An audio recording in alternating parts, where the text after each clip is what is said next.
उवाच अथारिषद दिग्विजये भ्रातंस्त्र भुवनेश्वरा आत्मानं दर्शनं स्वानं परिमेक्षत सानुगः आसिक्त मार्गा गंधोदय कारणं मदशीकरे स्वामित्रं प्राप्तमालोक्य मत्ताम्बा सुरतामिव प्रसादो गोपुरसवाचेत्यै देवग्रहारिषु विन्यस्ता हेमकलशै पताकाभिश्च मण्डितां पूगैः सभ्रन्तैरम्भावे पट्टिकाभिः सुवासाम् आदशैः अंशुकैः सृग्भिः कृतकौतुकतोरणां तमुपेयुस्तत्र तत्र पौरा आहरणपाणया आससोयुर्देवा पाहि मां प्राक्तयोधृताम् तथा प्रजावेक्ष्य पतिं चिरागतं दृदक्षयो सृष्टग्रहास्त्रियो नरा आरुह्य हर्माण्य अरविन्दलोचना अतृप्तनेत्रा कुस्मैरवाकिरन् अधा प्रविष्ट स्वग्रं जुष्टं वै पूर्वराजरिवे अनन्ताखिलकोशाढ्याम् अनर्घ्योरुपरच्छिदं विद्रुमोदम्बरद्वारै वैदुर्यस्तम्भ स्तंभ पंक्तिभिः स्थलै मार्कतैः स्वच्छैः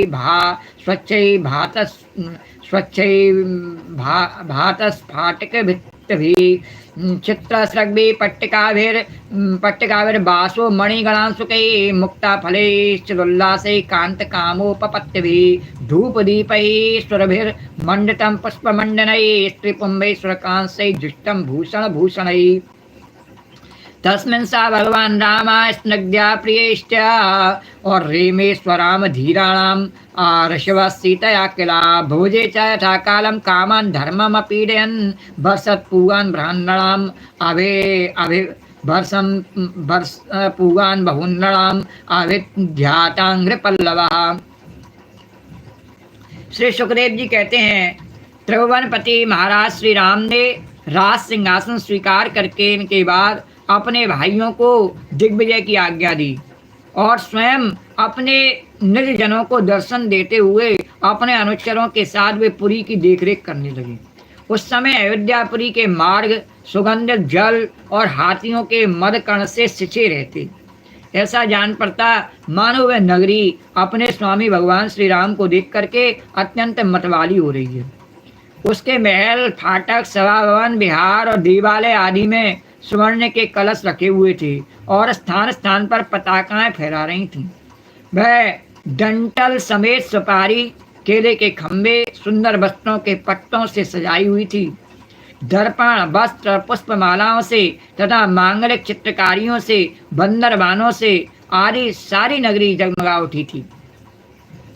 नगरवासी अपने हाथों में तरह तरह की भेंटें लेकर के भगवान के पास आते और उनसे प्रार्थना करते कि हे देव, पहले आप ही बारहा रूप से आपने पृथ्वी का उद्धार किया।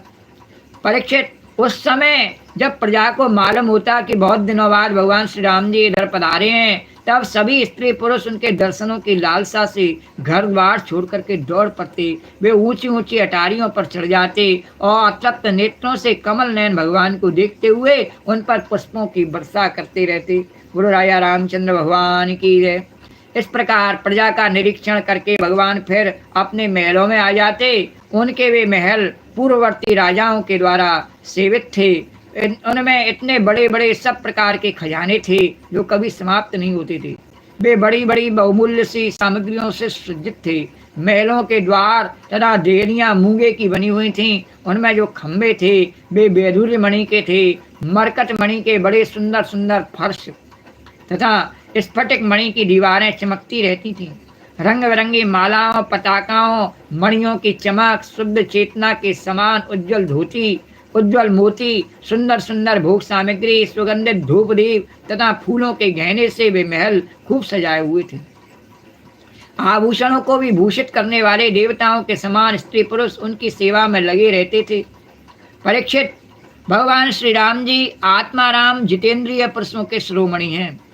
उसी महल में वे अपनी प्राण प्रिया प्रेममयी पत्नी श्री जानकी जी के साथ विहार करते रहते हैं और सभी स्त्री पुरुष जिनके चरण कमलों का ध्यान करते रहते हैं वे ही भगवान श्री राम बहुत वर्षों तक धर्म की मर्यादा का पालन करते हुए समय अनुसार भोगों का उपभोग करते रहे।